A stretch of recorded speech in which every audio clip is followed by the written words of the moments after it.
Il était une fois. Toutes les histoires commencent comme ça.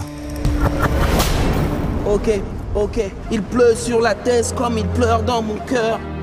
Ma vie fut prisonnière d'un environnement où fallait avoir pour enfin être. Mais qu'est-ce qu'on a fait? Vous nous embarquez pour rien là? Oh, je parle comme je veux, lâche-moi grave, je te dis. Oh, toi t'es mon petit frère. Je parle comme ça aux gens, tu me fous là devant tout le monde. Ma bibliothèque, mes livres sont mes seuls bling bling. Brigitte va bientôt terminer ses études secondaires et ses notes sont excellentes. Nous nous sommes permis de proposer son dossier pour Hippocagne et il a été accepté.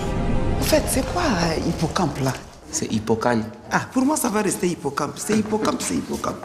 Pourquoi j'ai intitulé finalement j'ai gardé le titre du livre qu'Allah bénisse la France? Parce que finalement j'aurais pu dire que Dieu bénisse la France ou qu'Adonai bénisse la France, c'est la même chose. L'idée c'est de dire tout simplement que la République n'a besoin ni d'imams, ni de prêtres, ni de rabbins, ni de pasteurs, mais la République fait la concordance des différences. La République fait finalement qu'on soit juif, chrétien, bouddhiste, musulman, qu'on croit en Dieu, qu'on ne croit pas en Dieu, on peut vivre tous ensemble en harmonie et faire en sorte d'avancer ensemble dans un projet commun, à savoir le bien vivre ensemble. Et ce pays merveilleux qu'est la France donc nous montre que la diversité, c'est pas une tare, bien au contraire. C'est quelque chose qui, c'est une force, c'est quelque chose qui nous rend plus ouverts, plus dynamiques. Et voilà, parce que l'histoire que je raconte, c'est l'histoire de milliers, voire de millions de jeunes en fait. Et il y a cette idée de dire que c'est une histoire symbolique. C'est le fait de dire que on peut venir de cités, on peut venir de quartiers difficiles et transcender sa condition. C'est le fait de dire aussi que le déterminisme n'existe pas. C'est le fait de dire que évidemment on n'est pas dans un déni du réel. On voit les problématiques, on vit les problématiques, mais c'est pas pour autant que, comment dire, qu'on baisse les bras. C'est pas pour autant, tu sais, c'est comme, tu vois, on constate tous l'obscurité. Bien sûr, on voit les difficultés actuelles qu'on vit, mais je pense que c'est important d'allumer une bougie. C'est facile de dire oui, tout va mal, on le voit tous que les choses vont mal. Mais ce qui est important, c'est qu'est-ce qu'on fait soi pour essayer finalement d'être utile, de mettre sa pierre à l'édifice pour que les choses bougent positivement. C'est pas une sorte de thérapie à moindre coût que je me fais en faisant ça. C'est finalement, je questionne mes compatriotes, je questionne mon pays, je questionne mon époque et en questionnant mon pays, je dis est-ce que mon pays, la France, est-ce qu'on est à la hauteur de nous-mêmes? Est-ce que la France est à la hauteur d'elle-même? Est-ce que tous ces merveilleux préceptes que sont les préceptes républicains, laïques, etc., est-ce que ça permet véritablement le bien vivre ensemble? Est-ce que finalement ces institutions, qui sont des institutions merveilleuses et que c'est important, mais est-ce que les représentants, ceux qui représentent ces institutions-là, est-ce qu'ils sont à la hauteur?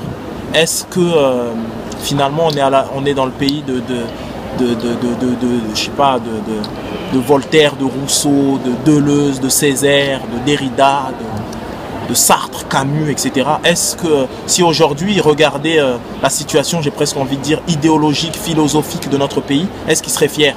Ou est-ce que, voilà, est-ce qu'on est à la hauteur de notre pays intellectuel, parce qu'on est dans un pays qui est hautement intellectuel? Est-ce qu'on est à la hauteur de ce pays, finalement, qui a amené les lumières, qui a amené la nuance, la complexité intellectuelle? Est-ce qu'on est à la hauteur de tout ça? Et voilà, et c'est vrai que lorsqu'on entend des Zemmour, des Filkenkraut, certains journalistes qui mettent de l'huile sur le feu, etc., ben, ou les amalgames qu'on peut faire liés à l'islam, etc., et ben ça peut faire peur. Et moi, au lieu de me dire juste triste France, j'ai envie de me dire non, il y a un génie français et soyons à la hauteur de ce génie-là. Et c'est en toute humilité, c'est ce que j'essaye de mettre en avant, de raviver. Et c'est un noir de cité qui s'appelle Abdel Malik et qui est musulman et qui appelle les bénédictions sur ce pays merveilleux qu'est la France et qui dit que voilà, qu'on doit avancer ensemble et que c'est possible. Et il faut faire fi des esprits chagrins qui nous disent qu'on ne peut pas vivre ensemble, etc. Et ben non, c'est important de dire que si, on le peut. Et voilà, c'est ce que j'essaye de dire en toute humilité avec mon art et aujourd'hui en tant que cinéaste. Et je me suis senti cinéaste le jour où Mathieu Kassovitz m'a dit que je devais réaliser mon film. Que je ne devais pas laisser quelqu'un d'autre le faire, mais que je devais le faire moi. Et avant même finalement, d'aller dans j'ai envie de dire, dans le cœur du sujet, il m'a dit ça et je me suis senti cinéaste. Après, il fallait juste que il fallait que je passe de la sensation au fait de le rendre effectif et réel.